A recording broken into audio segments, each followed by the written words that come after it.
Do you think you have what it takes to be a farmer? Well, that's what I'm gonna find out for myself today, stepping out of the gym and onto the farm. I'm not only gonna be performing physical labor, I'm gonna talk to generations of farmers to find out what it really takes, including the financial hardships and the unpredictability of one of humanity's oldest jobs. So it's time to head to the farm and put in that day's worth of work. Meet the Fines. They are 4 generations of farmer who have been at the profession for over 100 years. And today, they've graciously let me work on their property in order to learn how to do it myself. And I'm gonna begin by learning under their young son, Andrew, as he teaches me something every farmer should know, and that is how to run a tractor. Welcome to my house. Wow, it's a sweet pad you got here, Andrew. I'll be in here 12 hours a day. It's so comfy. Little time with 2 people. We're planting wheat, Okay. right?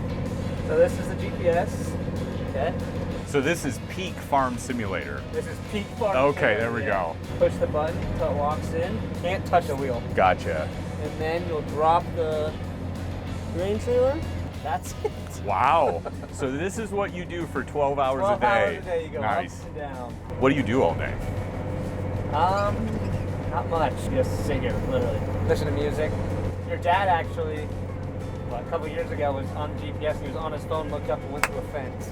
My dad? Your dad. He thought he was slide, got out, fixed the fence before anyone noticed. With Andrew describing how to get it done, it was time for me to give it a go. And I was really surprised by just how automated modern day tractor driving is. In fact, once you have it locked in, the GPS pretty much does all the rest. And it made me curious, how was farming back in the old days? I wanted the question answered, so after I wrapped up, I went to visit Louis Fine, the eldest of the Fine family and the one who got his start farming along with his brother Buzz over 50 years ago. So when your dad passed away in 62, how old were you? Oh, I was born in 41, so I've been about 21. So you took on all those responsibilities, and you farmed ever since? Yeah, Now, what was farming like back when you were in your 20s? it's a lot different than now. You know, the tractors these days got GPS and all that, cabs, air conditioning.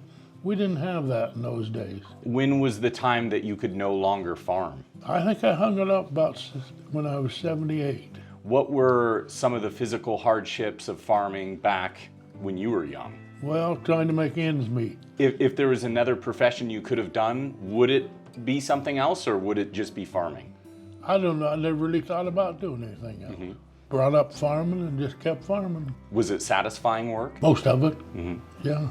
Some things I like to do, like plowing with a bottom plow, turning that soil over and smelling that new dirt. I kind of like that. Speaking with Lou really helped me realize that back then you couldn't simply drop a job in order to pick a new one. And even the simple things like freshly plowed soil could make a lifelong impression. And so could the reward of a hard day's work.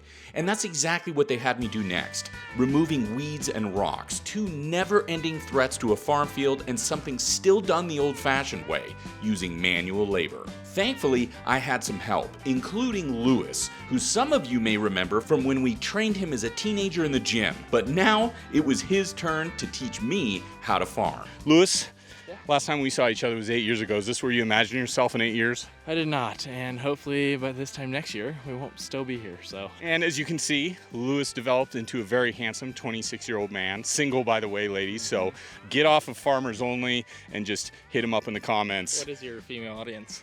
It's about 1%. Okay. So you're not doing too hot, but we have 3 million subscribers, so do the math. That's a pretty fair amount. That is actually a good amount. Still can't do the math on that, but. It's high. It's in the thousands. And it's a lot better than your options out here, as you can see as well. Oh, you got your brother, but I don't think you guys are that backwoods. I don't think so. Having wrapped up the manual labor, we had all worked up an appetite, and I had to see what a farmer's diet consisted of. My impression was a big country breakfast. Eggs, bacon, toast, you name it. But it turns out it was something very different. In fact, Andrew let me know that about 75% of their diet was made up of fast food.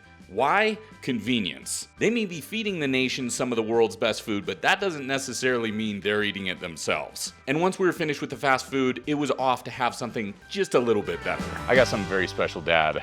Comes courtesy of David there, who sponsored this video. Wow. It is their protein bar. It's 28 grams of protein, 150 calories, 0 grams sugar, and 2 grams of fat.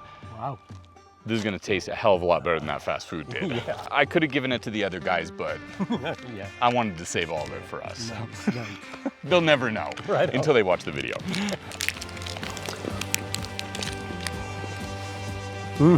Tasty. David, grab yours today, link in description.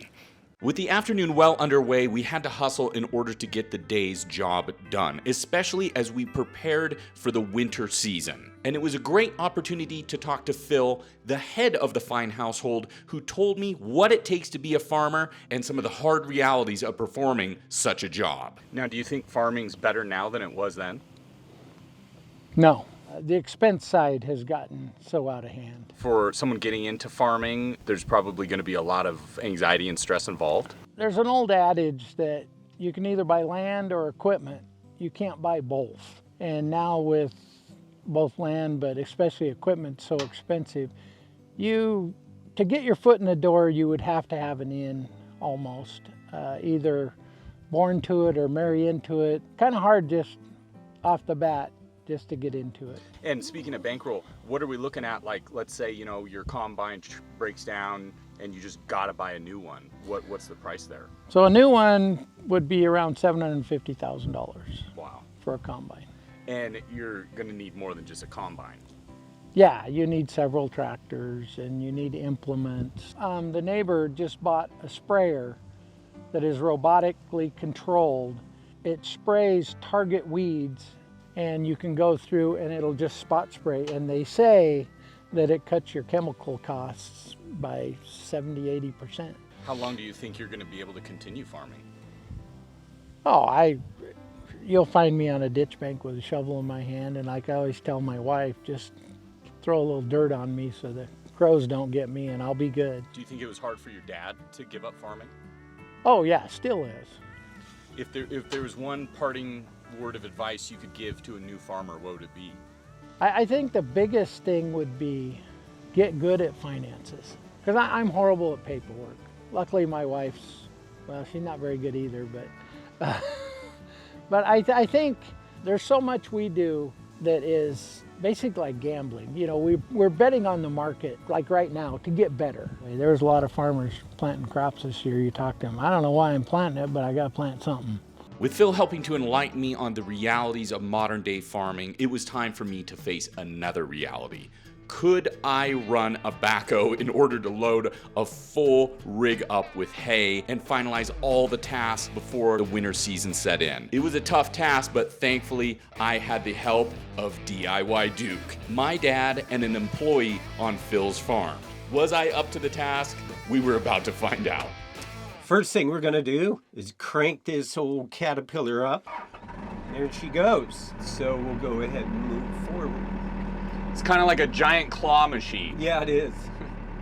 And the prize is bluegrass hay bales. And you have a backup alarm just to alert those people there's a new driver. Yeah, very new. So, this takes all the labor out of it. A lot of people complain about, oh man, I gotta load hay, but really it's nothing like it used to be. So all you're doing is a steering wheel and a few controls. It's kind of like Terminator, the machines have taken over. And right now you're still an operator, but I don't think we're that far out where they're gonna be AI driven. Which is a wild thought, so we better keep these machines happy. With plenty of help courtesy of my dad, I was able to load the trailer up. And I quickly learned that here on the farm, there is a lot of different tasks to do. And there is a new challenge each and every day. This is the true reality of farming. Basically, everything is broke down and you spend about half the day just trying to get things working. And this is why every farm needs a DIY Duke. Hate pumping up tires just for that reason. I'm always scared things are gonna blow up. Scared the hell out. He falls for it every time. Jump scare. Working on the farm not only gave me an opportunity to work alongside the Fines, but also some of their farm hands as well, including Gabriel, where farming was much more than just a job, it was a dream come true. Gabriel, how long have you been farming? 17 years. Do you still enjoy farming? Oh yeah, I love that every day. What's your favorite part of farming? Combine is one of the best things. So what brought you up here? Living better life. Try to help my mom, my dad in Mexico. Is one reason I come here. Do you see yourself continuing to farm? Yes, till I can't. Uh-huh. Yeah, till I can't. Yeah, I love here. I like it. What is probably the most physically hard part of farming? Irrigation and wake up early in the morning every day. Working Monday to Sunday. So it's 7 days a week. It's 7 days a week, Oh, every yes. day. Yeah. As Gabriel let me know, sometimes in farming, there is no days off. And with that in mind, we went and tackled some more weeds, doing as much as we could in preparation for the end of the year. Farmer Olympics. He has longer legs. On your mark. Get set. Go. That's how they determine who gets the tractor and who gets to burn weeds. As the wind began to kick in, I realized we had wrapped up at the perfect time, and it made me realize that weather can be a farmer's best friend or worst enemy. And that wrapped up my day on the farm. So what was a buff dude's take on the profession? Well, having a chance to look at some of my relatives' old photos of life on the farm, it reminded me how much easier we have it in the modern day. But even though we may have it easier from a physical perspective, with the rise of technology and costs, it brings about a whole new set of potential problems to worry about. But as the sun began to set, I was able to turn around, take a moment, and be reminded of what Lou had said earlier in the day, that sometimes it's the simple things that make it all worth it. And that was my biggest takeaway while spending a day helping out on the farm.